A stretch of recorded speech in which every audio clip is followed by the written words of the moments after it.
We had Ian Machado Garry versus Geoff Neal.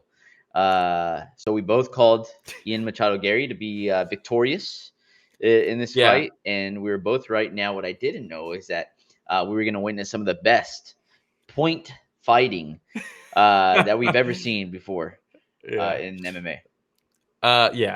We made that little quick video, and the first time we recorded it, we went over 60 seconds. But one of the things that I said in it that I ended up cutting out because we needed to make it 60 seconds was that Geoff Neal refuses to cut off the cage, and he will not cut off the cage in this fight. And Machado Garry will start landing on him and make him follow him, and eventually it will lead into some big counters. It didn't quite lead into big counters, but Geoff Neal certainly did not cut off the cage at any point in this fight. It is very frustrating to watch because I like Geoff Neal.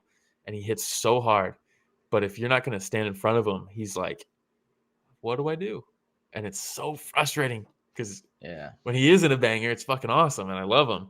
But it's really frustrating to see somebody just follow, and eventually start putting your hands down and walking towards the guy. And it's like, I get you're frustrated, but like, that's on you. You should be frustrated with yourself. And when we say like, that Ian Machado Garry was circling the cage. I mean, he was circling the cage, like high speed shuffling, and he ended up like 180 degrees all the way around, turns around sometimes and walks over and then turns back around. It was really cool read by him though. To sometimes you can pull counter with just your head movement, right? Where someone will throw something at you, you slip back, and then you come back and crack them as they're retreating. But then there's also counters where you can funnel them in with your footwork, right? And that's what he was trying to do the whole time. And there was a lot of times where if you're circling that whole time, your opponent is just walking forward the whole entire time. So at any moment you decide to go forward, you're going to crash with them, and that adds impact to your strikes, right? And I thought the read to throw the rear knee up the middle and then follow it with the same side right hand immediately after. Fantastic combination that you don't see a ton of times. I think that's what Arman Saryukin got Beneil Dariush with. It's a cool combo because you most of the time people don't follow up a knee with the same side punch. So you eat the knee, or you block the knee, or you evade the knee, and you're like, I'm good. And then you go to reset, and the right hand's right behind it. And that's a very cool combination that Ian was landing throughout the fight. But that's pretty much the only significant thing of the entire fight. Yeah, that was pretty much it. And then, man, did you notice that they did a cut to his wife a couple times?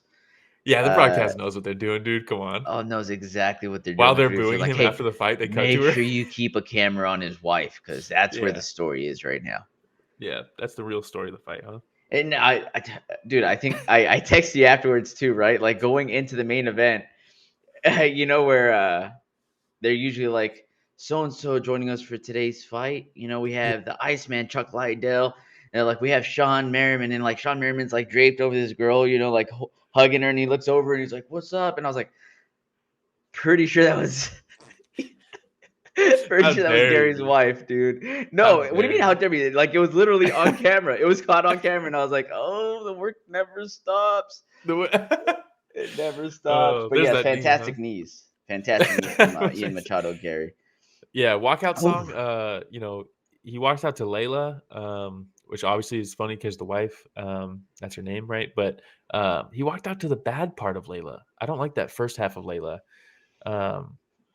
It's all right, I guess. But the cool part of Layla is the second half where it switches with the keyboard. And sorry, I gotta jump in. The first half is fantastic. There's a reason why it's played and everything. But the second half is also my balls. Classic because of Goodfellas. That's what I was gonna say. That's what I was gonna say. I get it. We got to reference Goodfellas. It's fantastic, but the first half. You got to get a movie reference at least once, and it has to be Goodfellas. Back-to-back weeks, Goodfellas reference. But the montage of Goodfellas when everybody's getting waxed, Goodfellas it's the second half of Layla, and it's so good with the piano. First half is just Eric Clapton jerking himself off because he thinks he's so good. He is mid. I'll go back and I'll listen to Layla. I didn't know this was going to be a hot topic of conversation. Ganskow saying, I heard they cut out the audio from the crowd chants. I wonder what they were chanting. No way. Dude, that's hilarious. That's hilarious. That is pretty funny. All right. You want to move on to the next one? Yeah, that's it. Hey everybody, Romero and Will here. Thank you so much for watching that short clip. It's just a small clip of what we covered this last Sunday. Yeah, if you want to check out the full fight card recap, the link is in the description, and it's going to be on screen at the end here. Don't forget to go back and watch our fighter interviews that we have.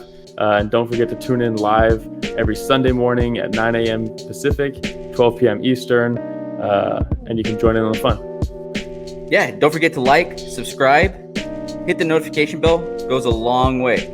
All right, everybody, thanks for watching that short clip from Story of the Fight.